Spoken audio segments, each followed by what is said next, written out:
Welcome to the 47th episode of Indie and Music Industry World. Ladies and gentlemen, Preston McCabe. Hello, What's up, man? Preston. Do you listen to me? Yeah, I can hear you. Okay, I can hear you too. Congrats. Oh my, I was shocked, your music is amazing. Congrats so much. Well, I appreciate that. Thank you very much. Thank you so much for being on my podcast. How's your journey began in a country music? Tell me about something about your story. Well, I started playing guitar when I was 13, and I've been playing, so I'm 22 now, so that's about 8 years. And then I rodeoed for quite a while. I rode bulls in the rodeo, and I started writing songs during that time. And I wrote some pretty cool rodeo songs when I was 17, 18 years old. And I quit doing that about 3 years ago. And I've been doing music full time this year. I've been all across the country. I played out in Montana. It's been a lot of fun this year. It's the busiest I've had so far. Cool. Is there a specific moment that sparks you to write and sing, to start to write and sing? Yeah. I mean, so my grandpa had this concert of George Strait on DVD that I watched when I was like 4 years old, and I borrowed it from my grandpa, and I brought it home, and I had one of those small little first act guitars, the real small ones, when I was about 4 or 5, and I got all dressed up like George Strait, and I stood in front of the TV and would sing word for word with him. That was when I knew, like, hey, I think I could do this for a living. That's cool. I think that that's something unique. You put a different new sound on your music. Which are your influences? So a lot of my guys, they're not the mainstream guys that you hear, even clear back in the day. A lot of the guys that I grew up listening to were like guys like Chris Ledoux. I listened to guys like Red Steagall, and then the more mainstream guys that I listened to, like back in the 70s, like Waylon Jennings, Merle Haggard, George Jones, and then in the 80s, George Strait, and a lot of them guys. That's cool. How you from Indiana, right? Yes, sir. Yeah. How your region or has shaped your sound, has helped you to create your sound? I mean, not really, because everybody that I grew up listening to was from out west or down in southwest, like Texas. Like most of my music that I listen to comes from Texas, clear up to Montana. That's cool. I'm gonna fill their shoes and rodeo stuff, as a particular, just like meaning, as a song. What kind of, which is the process that helped you to create the tracks? Well, with rodeo stuff, that song was written pretty quickly. I co-wrote that one a while back with a guy that fought bulls. He's from Florida, and he started it, I finished it, and I put the music to it and everything, and then it just kind of became my song. And then with I'm Gonna Fill Their Shoes, I used to work full-time. I'm a union electrician by trade, and I couldn't sleep one night. I woke up around like 2:30 in the morning, and I had songs running through my head, so I came downstairs and showered, and I listened to music 24/7, just all the time. And I heard a song by Alan Jackson and George Strait, Murder on Music Row, another Alan Jackson song, Where Have You Gone? And then the George Jones song, Who's Gonna Fill Their Shoes, came on. Yeah. So I was like, this was before like Zach Top and them guys came along, and there really wasn't a lot of guys that were gonna fill the shoes of the legends. So with the music that I do, it's not a gimmick. It's all that I know how to do. So I started writing I'm Gonna Fill Their Shoes, and that song took probably an hour of me just sitting down here like in my living room with my guitar. Just like Bob Wills is Still the King is amazing. Congrats so much. Well, how did you create the track? I wish I could say that I wrote that song, but that's a Waylon Jennings song that I got permission from his old pedal steel player to record. But that's one of my favorite Waylon Jennings songs, so I figured I could pay some tribute to another one of my heroes by doing that. So, what's the songwriting process? You study maybe from the music, from the before you play the instruments, and then you write the track. How is your process? Well, sometimes the melody comes first. It's like with some of these newer songs that I've written, the melody was definitely there first.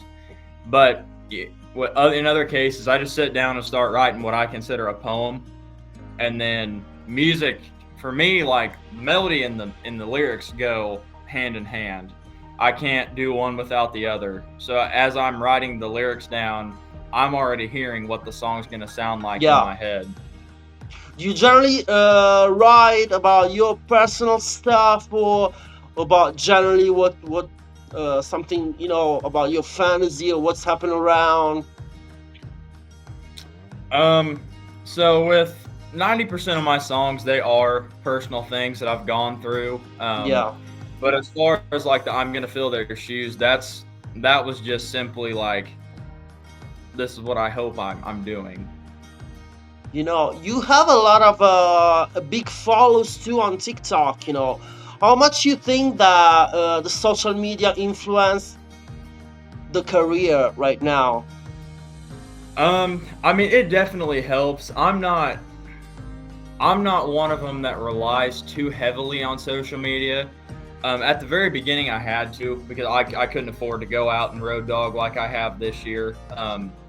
So what I started using social media, like going live. Like I joined TikTok when you still had to have like 1,000 followers at minimum to go live, and I started going live and playing some of my original songs, and people started flocking to me because I was playing the traditional stuff before it was cool again.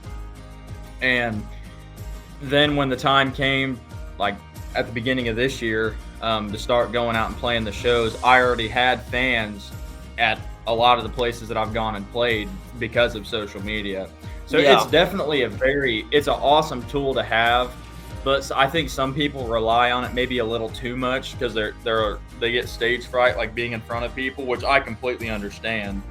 But I think that I found the healthy medium between using social media and then being out road dogging, playing my songs What live. kind of challenge you had to take for breaking in the country music industry? What a lot of other people do, not having a lot of money, going Uh-huh. out on a limb and going out. And the further that I get away from home, the more people enjoy my songs. And like it shocked me when I went out to Montana and played back in June. I was 27 hours away from home for me, and there wasn't a person in that crowd that didn't know the words to my songs. I was tickled pink about it. It was super cool. Yeah. Is there some feedback maybe, or moments that stuck with you from a fans? Oh, definitely. The one of the best compliments that I've ever received is one of the last times I was down in Nashville. I played a show, and this older guy came up to me after the show and told me that I had a voice that reminded him of Merle Haggard, and that's a huge compliment to me. And then I have some guys that I met that I'm playing their rodeos this year or next year, that just call me Minnie Ledoux, which is also a huge compliment to me. That's cool. Will you just plan to touring around US now, or how did you plan your next concerts? Will you plan to tour around? Yeah, so this year I couldn't do a lot because, like I said, I didn't have enough original music to Yeah. tour on. Because right now I think I'm sitting on four songs that I've released, and I'm going into the studio later this year to record a full record and then put it out at least by January or February of next year, and be touring on it pretty hardcore next year, That's like cool. full I full wish band, you full in time Italy shows. and in Texas too. Count on me. Are you totally independent, or Pardon? are you independent, or you're under an indie label?